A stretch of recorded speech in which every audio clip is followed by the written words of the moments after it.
Hi everybody, welcome to CCTV, Channel 17's live at 525. This is the Preservation Burlington show. Preservation Burlington is a nonprofit 501c3 organization, and our mission is to preserve and protect the historic architecture and livability of Burlington through education and advocacy. Speaking of education, tonight we have Kathleen, Kate works. Kate works. Thank you.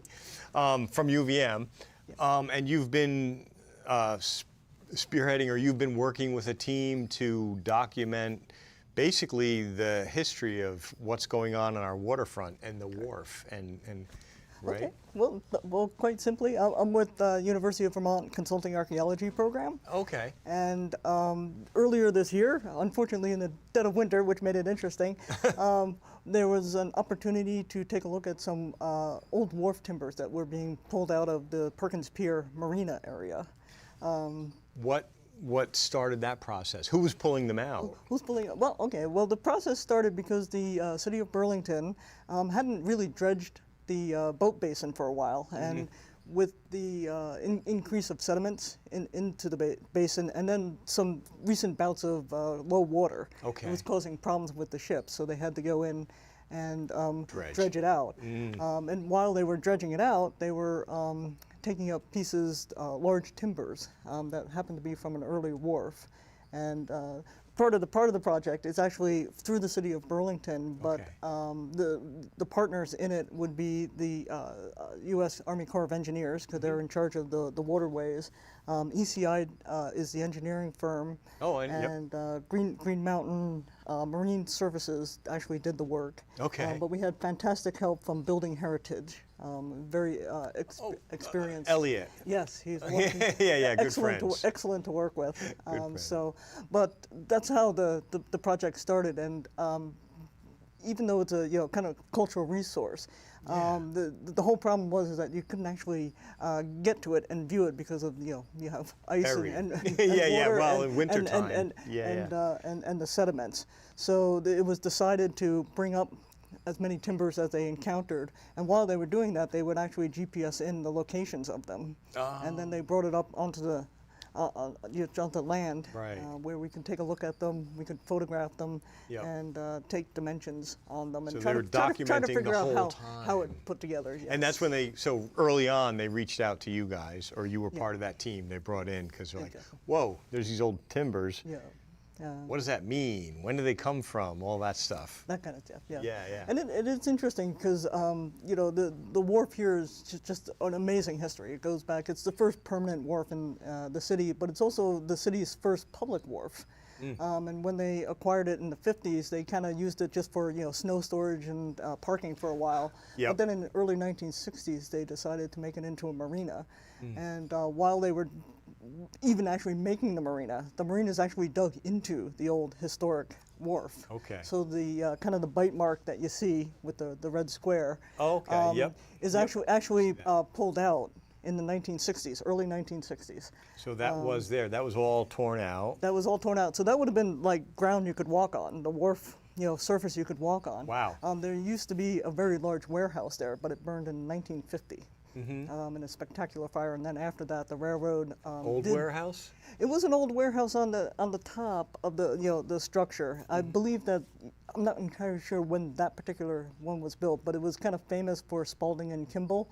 They were wholesale grocers, and at that time, actually, that wharf was then known as the salt dock. Because of so much salt that company was bringing in, but before that it was coal, and then But lumber. We could get into the early history and go the other way if you like. Right. No, we'll keep coming this way. But sorry, I just. But it was it's kind of like Burlington's kind of first, not only its first wharf, which actually launched its economy. It's actually by law it was the only wharf that was allowed from 1810 to 1830. So no one else could build a wharf. Why? I can get into that story for you. Was the governor live in Burlington or something? Well, back in the day, I don't know if you want to flip through, but back in the day, Burlington's waterfront looked remarkably different. It was just a big sand crescent beach, just about like a mile wide, and it was very shallow. So boats coming in had a very difficult time getting very close. Mm-hmm. So early on, basically, if you were bringing in or taking out goods, you'd either have to bring in by lighter, a small ship, Yeah. or if it was like, cast, in a cask or a barrel, you could actually chuck it off the boat and float it in. Roll it over to the shore. Just float it on in. Yeah. But as the city, it's kind of interesting. The city really developed as a transshipment point for merchants really early. Yep. Because it had good interior contacts and good contacts with the lake, so you can go up to Montreal. Yep. So Yeah. The South is a little later. Yeah, Montreal's nothing, their first direction. No canals yet. Yeah. So like if you're doing potash or early timber, it's going north. Yep. And then you're bringing in stuff, but you could hook up with like Route 2, Route 7, what becomes Route 2 and Yeah. 7, very easily. So the merchants there really wanted a wharf. Yeah. And as early as kind of like 1802, a group of businessmen tried to get it going, but it didn't really work. And they sold the property to a guy named Green, who actually sort of built a wharf that kind of worked. They sold it to him in 1805, and then he had it for about 2 years that it was working. But the problem is with the lake is the ice and the wind. Yeah. And it would basically tear out stuff. Everything you built. And so he sold it to Curtis Holgate in 1810. And Holgate was originally from Dummerston, Vermont, but he had come up to Milton, pretty much in the early 1800s. But at that time, he had saved up about $1,500, so he thought he'd go to Burlington and see what he could do. But he was interested in ferries first, but then he had this brilliant idea to go to Burlington. Yeah. They need a wharf. Yeah. And so he purchased the property and then applied to the legislature for basically guaranteed, monopoly. Exclusive. Yeah. So he actually you could not build a wharf between Red Rocks and Rock Point. He had the entire bay. Wow. To himself. Yep. And not only that, he For could build $1,500. Well, So. that was his startup price, but Right. and he thought he could do really well. And actually, he built his first wharf, and he went down like the next day one morning and looked out, and it had been torn out completely. And he realized that he had to redesign his wharf. And then he actually partnered up with a fellow in town who had a lot of money. And they finally got the wharf built. So by about the beginning of the War of 1812, it was finished. So between 1810 and 1812, they got the wharf constructed. The beauty of it is that he could charge you for stopping there. He could charge you for taking stuff off and on and off his wharf. And if you wanted to, you could store stuff in his storehouses, which were on the wharf. Which cost a little bit of money. Yeah. So actually, one of the slides that we have available would be. Do you want to slide? You can, if you scroll through, they can show some I'm of them. not sure which one. Which way do I go? I don't know. I'm not quite sure. I know. There's got to be arrows here somewhere. No. But anyway. Well, that's a lovely air view of the project area. You can see the Green Mountain Marine Services working, and that's just a picture of the kind of the pile that we originally the timbers worked that with. were pulled out. This is why they called you guys, right? That's why they called it guys. And my boss first said to me, just go down and count them, and I'm like, what? Yeah, right. Pick up sticks. I was like, and the pretty much the largest one that they have there is 37.7 feet long. So they're goodly size. Yeah. They range, not all of them are complete. So that was the biggest one that we saw, but they are remarkable, and they up to 21 inches square. Wow. Yeah, because so- they look like they're hewn, so Yeah. they're not logs. No. Well, some of them are kind of kept round. If we keep going through, we'll see them. There's kind of a combination. The squared ones are the didn't quite the squared off ones. Yeah. Are going to be the face pieces of the structure. Yeah. And then they have some round dead men. So basically you have this kind of like wall that's fairly solid. That's because they wanted to use finer material for the fill. Okay. Instead of a So they wanted the logs to be tight. Right, instead of a crib wharf, where you basically build a crib and then weight it down with rocks. Okay. This gave them the option of using earthen fills. Yeah, and you could build right to the water's edge that way. And you can just work out. Yeah. And that's one of the things that we were finding. So these are some of the dead men. More the round. You say dead men because they're like they're supporting something. They're dead men or tiebacks. They're going to actually dovetail into the face of the kind of the flat face of the structure. You seem to enjoy this. You seem to be pretty excited about all the way they put it back together and the way it works. It is. Are you an engineer at heart? I can only say I dabble. Okay. I pretty much know enough to get myself into trouble, as they say. So, but looking at this, the fun part of doing the archaeology is looking at the pile and trying to see how it goes together. Yeah. And like Lincoln logs or Legos or something. You've got them all on the floor, and then you're like, okay, how did they put this together before? And the really cool part about this is seeing all the hand-hewn work. You know, like you can even see on the lower kind of the where they end where chopped you have in because they're using a felling axe, but then it actually has another piece that's coming off of it. So they were using a variety of joinery in this. So they were using lap joints. This one's part of a dovetail joint, which would have a tail on the round part, but on the square part, you'd actually have the socket or the seat for it, so that they would lock together. Yeah. And the dovetail is just a wonderful design in the sense that it helps the wall from pulling away. It can't go anywhere. Yeah, but I think we have some examples. Yep. We can just. So actually, this is a wonderful. There's a good hand-hewn one. Yeah, the top is actually an interesting one. It's part of one where they started to square it, but they stopped. So what you're seeing is the axe marks where they're scoring to the line. Yeah. So they're just chopping all the way down, and then they would go back and what they call joggle it, and they would take off all those pieces between the vertical lines that you see. And then they would use a broad axe to actually finish the squaring process. I don't think any of these are but on the lower one that you see in the image, you see basically that's the broad axe marks. So you can actually tell even which direction the person is going. Yep. So they're working down the beam. So you mentioned building heritage. So you know, and I know Elliot, so he must have been ecstatic. Oh, and just a great source of information, and he really helped the city out by helping them remove them, and he's actually doing the conservation on them, drying them out properly at his facility. Oh, cool. And then it's kind of interesting. They're thinking of he's going to do some smart reuse of it, but then some of it's probably going to go to Burlington Arts for some sort of art. Project. Oh, wow.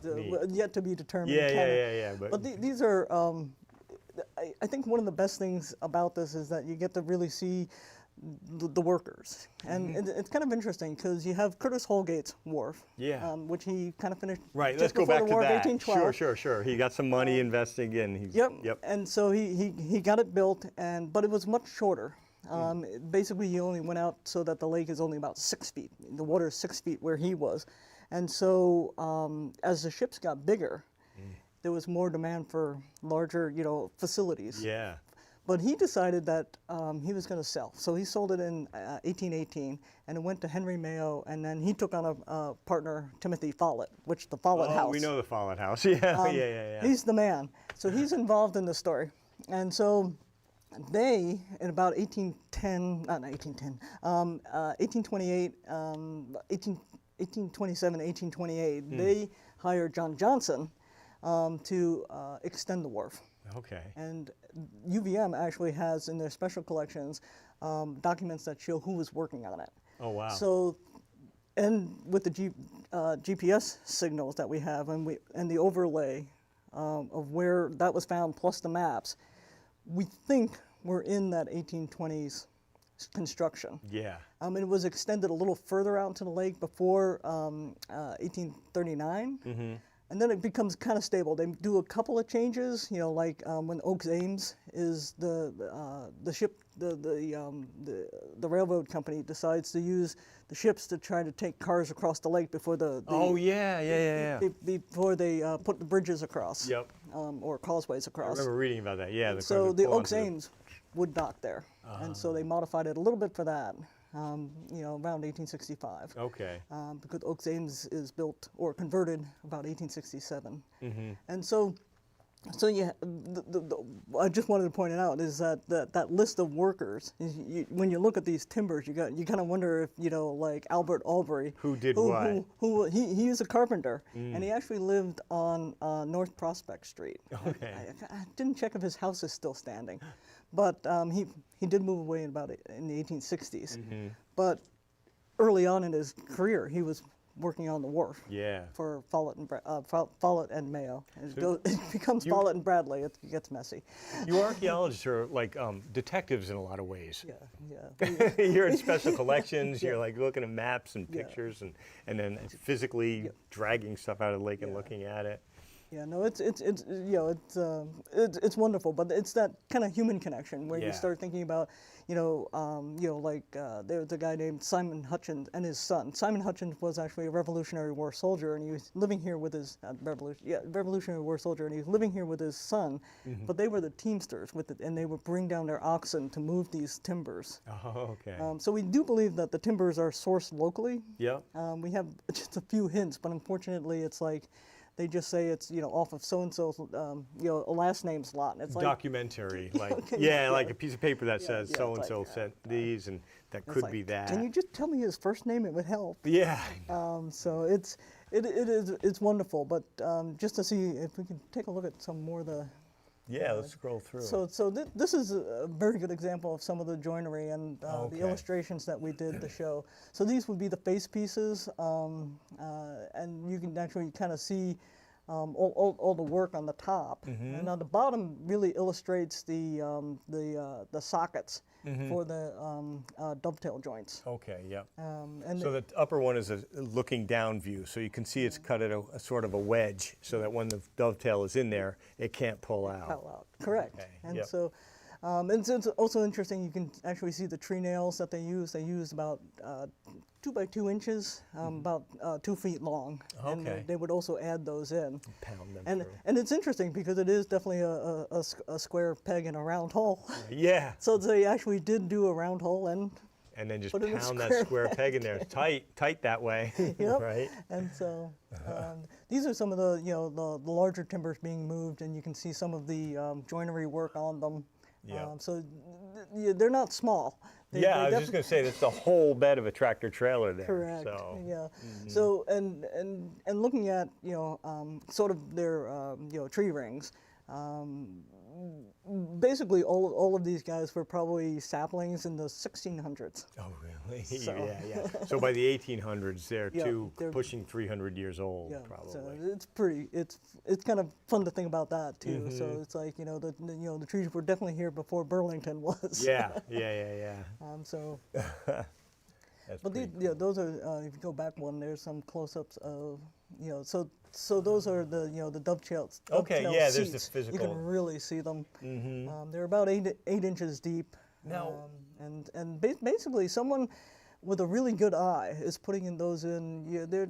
They're not like finished, but they're tight enough for something that large, And I always joke with people when we do carpentry. I don't do the math. I do scribe rule. Yep.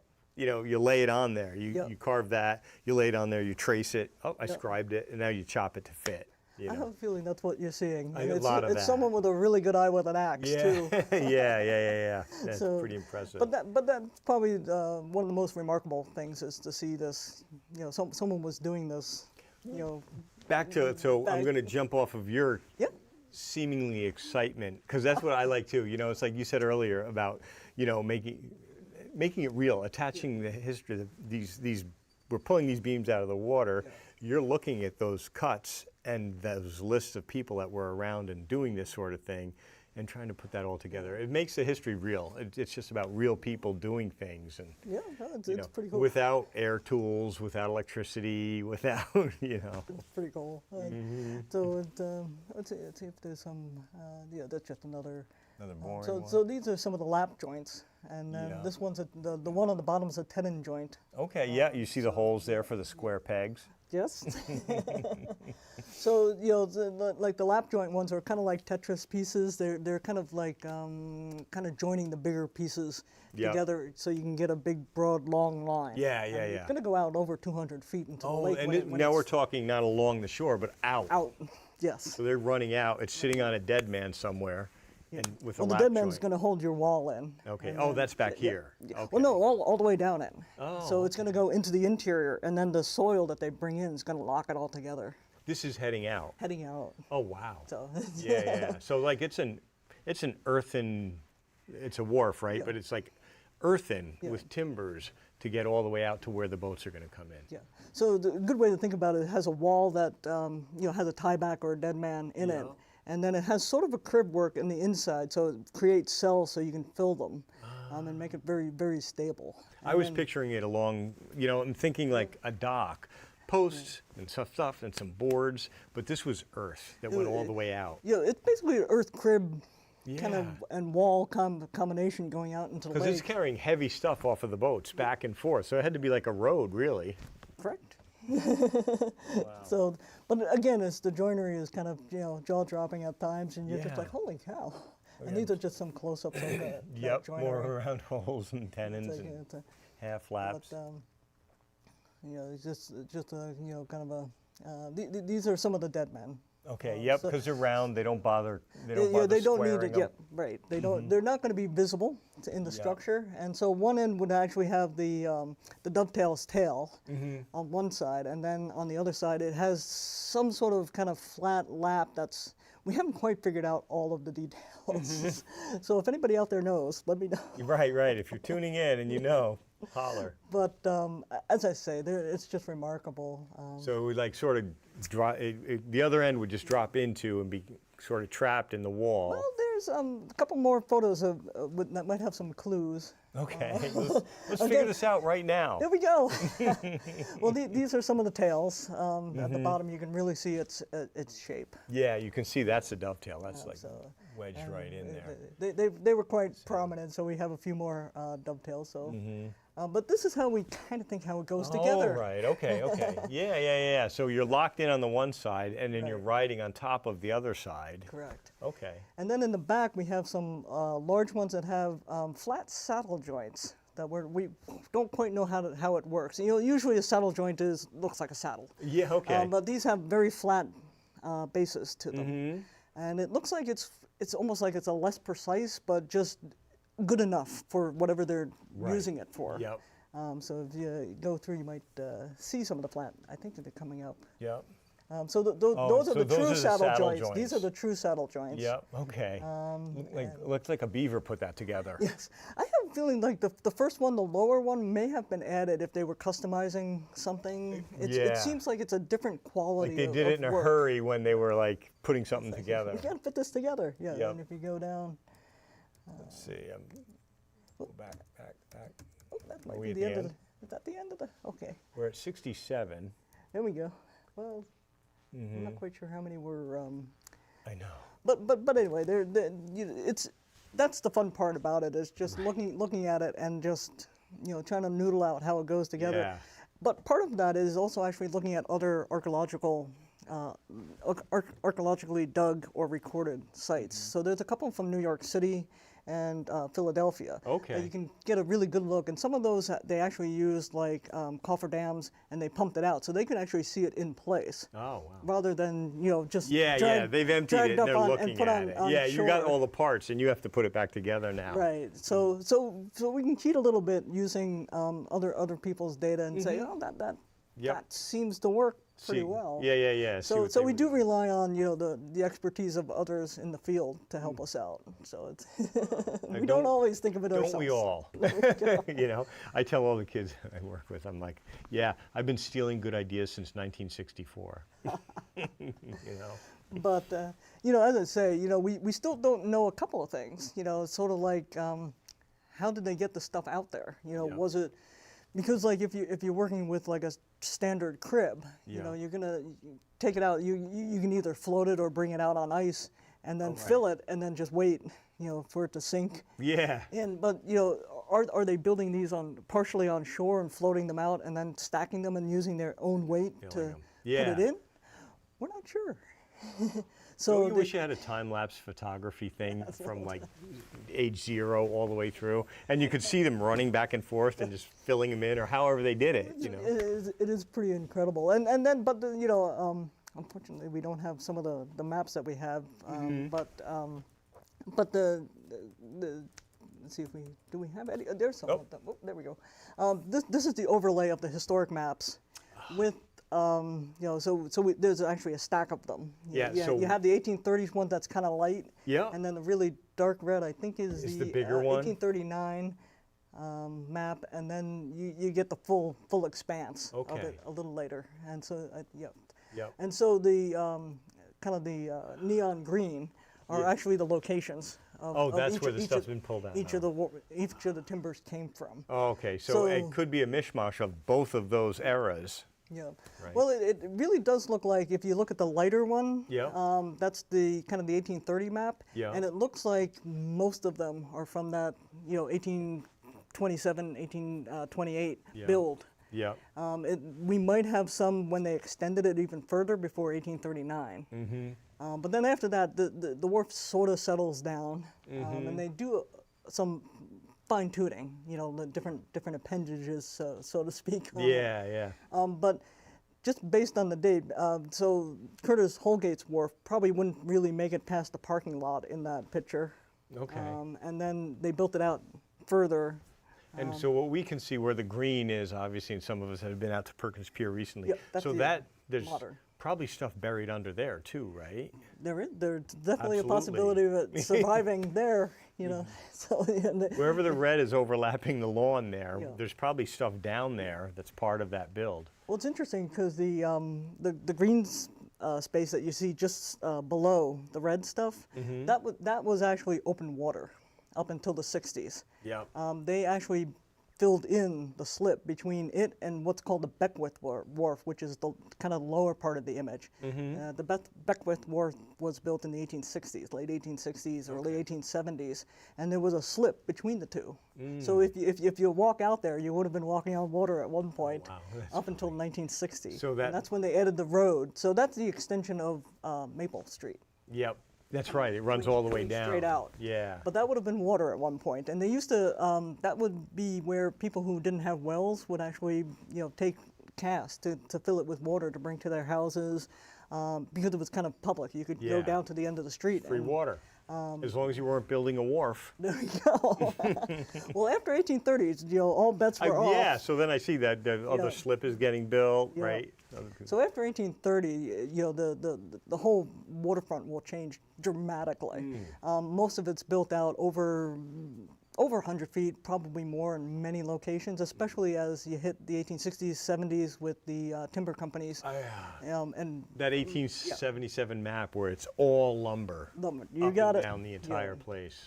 And the way they did it was remarkable, because like in the north end of the city, they would actually just take essentially hydraulic hoses, like big fire hoses, and aim it at the sandbank and just wash the sandbank down. So they would just take the front of the bluff and use it. That's in the north end of the city. So the whole waterfront has just this amazing story. And get back to the time lapse thing, just such an evolution too. Water and then land, then water again, and then land. And well, the one to the north, which is I guess it became the steamboat wharf after this one was the steamboat wharf. Okay. It was kind of the Lake Champlain Transportation's company. Wharf. But back in the day when the fella had the monopoly, his neighbor was kind of writing angry letters, shall we say, to the legislature. Oh no, really? Because he wanted a steamboat company. He was saying that they didn't have the foresight to see how much traffic was going to be there. They were thinking, 1810. They weren't thinking, and it was just exponential, the growth. Right. And then as soon as you get to the canals on both directions, like 1820s and 1830s. Then they're going down to the Hudson, and then they're going up to then it's like you can just look out and see like 40 ships out in the bay at any given time. And it was so he was like, we got to break the monopoly. But they didn't. They didn't. It was 1830, and after 1830 was when they could just go and start building. People could start doing Yeah, stuff. so Wow, that's funny. Exciting cool. times back then. it is interesting, and you know, kind of the cast of characters are also really Yeah. cool. Holgate is pretty interesting character. You have Thaddeus Tuttle. He owned the land, so the fellow who built the Grass Mount. Yep. He actually owned the lots before the wharf were built. Oh, really? He was part of the business group that was trying to get that Get wharf somebody built. to do it. Yeah. They weren't going to do it, but they wanted weren't somebody successful. to do it. Yeah. They tried 1802 and 1804, but they never came through with the project, and so it was left for a while. You know, bringing it around too, like you mentioned Tuttle, and you know, because Preservation Burlington does the cemetery tours for all of our cemeteries around here. So we touch on these people's stories, you know. But then talking to you, it's like there's this whole a whole nother layer of backstory and what they were up to back then, you know. Well, it's interesting because it's actually kind of tied in with Follett's troubles. Remember when he kind of went bankrupt? Yeah. He and Bradley owned this, and they actually put a mortgage in like 1843 to these three guys from New York City. Uh-oh. And apparently they never really paid their mortgage. Uh-oh. But it wasn't noticed until George Edmonds, the lawyer for the estate of one of the guys, realized it. And meanwhile, these guys are selling off pieces of property to the railroad, to the hotel guy, to a store. And so in 1855, all of a sudden Edmund comes in and says, "You guys don't own this." And the railroad actually ended up buying it back. And that's how it became a railroad property. Oh boy. Okay. Because it actually affected the depot to the south. And so they actually realized they didn't own their own depot. Yeah. Uh-oh. And so they just went, "We'll buy the whole thing," and then they resold it to the other people involved. Right. in Then the they could story. divvy it out. They could control it. But it was like 10 years later. Yeah. They just, "Oh wait, you don't own it." Wait a minute. Who's paying for this, and why don't you own this? Yeah, that's. So, but that's where you have the physical things that we find. Yeah. Plus the paperwork we can find, and then plus the characters involved. Then it starts dragging the people into it, and then you understand the personalities and what they were doing, and it really makes it. So, because we are bearing down on the time, I just want to thank you again for being here. But it sounds to me like you're kind of still in the midst of this. Well, we're trying to wrap up.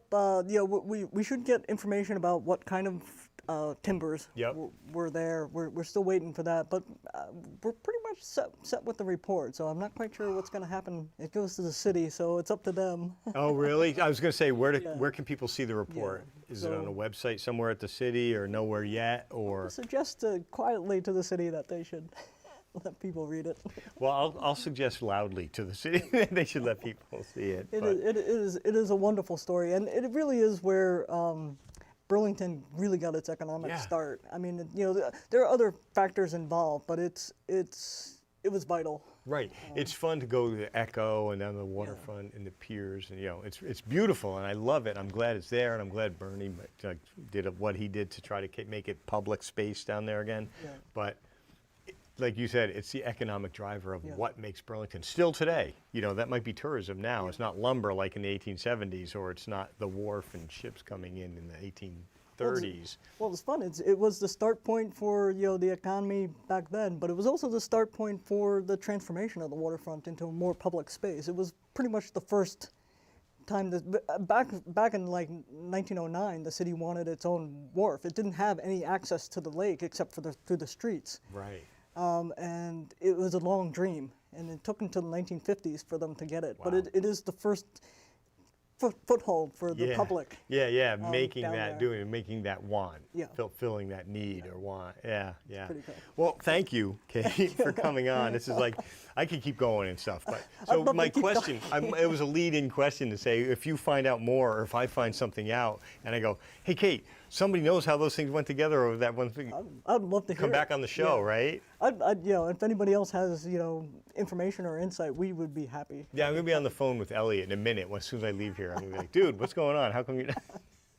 Perfect. Me, Well, anyway, thank you for having us, and thank to our partners for Yeah, getting this to happen. big group, a bunch of different people, and I'm glad they Yes. brought everybody together to get this information, at least in one place, and we'll get it out there. You and I will pressure them. We'll get it out there. But Kate, thank you so Thank you. much. I want to thank everybody for tuning into CCTV, our Live at 525 in Preservation Burlington. For more information on Burlington history, our tours and events, or to get a marker for your historic house, go to preservationburlington.org, and we'll see you all next month.